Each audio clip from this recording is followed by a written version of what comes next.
বিশ্বকাপ মানেই চাপ, উত্তেজনা আর ইতিহাস গড়ার মঞ্চ। কিন্তু আসল নায়কেরা নিজেদের প্রমাণ করেন নকআউট পর্বে, যেখানে একটি গোলই বদলে দিতে পারে পুরো টুর্নামেন্টের ভাগ্য। আর সেই নকআউট পর্বে সবচেয়ে বেশি গোল করার রেকর্ডটি বর্তমানে ভাগাভাগি করে ধরে রেখেছেন তিনজন কিংবদন্তি ফুটবলার। ব্রাজিলের কিংবদন্তি লিওনিদাস, ব্রাজিলের দ্য ফেনোমেনন রোনালদো এবং ফ্রান্সের বর্তমান সুপারস্টার কিলিয়ান এমবাপ্পে। তিনজনেরই নামের পাশে রয়েছে 8টি করে নকআউট গোল। 1934 সালে বিশ্বকাপে স্পেনের বিপক্ষে ব্রাজিলের একমাত্র গোলটি করেছিলেন লিওনিদাস। এরপর 1938 সালের বিশ্বকাপে দুর্দান্ত পারফরমেন্সে আরও 7 গোল যোগ করে নকআউট পর্বে নিজের গোল সংখ্যা নিয়ে যান 8-এ।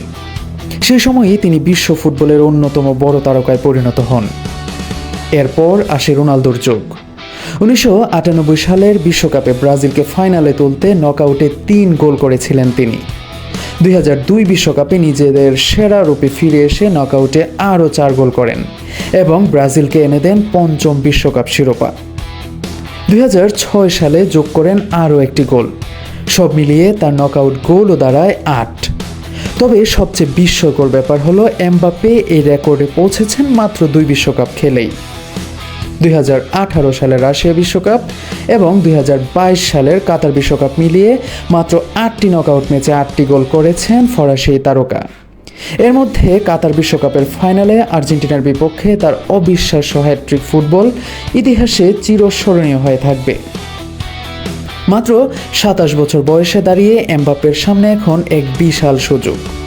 2026 বিশ্বকাপে আর মাত্র একটি গোল করলেই তিনি হয়ে যাবেন ইতিহাসের সর্বোচ্চ নকআউট গোলদাতা। প্রশ্ন এখন একটাই, 2026 বিশ্বকাপে কি এমবাপ্পে একাই নিজের করে নেবেন এই রেকর্ড, নাকি ইতিহাসের পাতায় এখনও অটুট থাকবে ব্রাজিলিয়ান কিংবদন্তিদের নাম? উত্তর জানার জন্য অপেক্ষা করতে হবে বিশ্বকাপের নকআউট যুদ্ধ পর্যন্ত।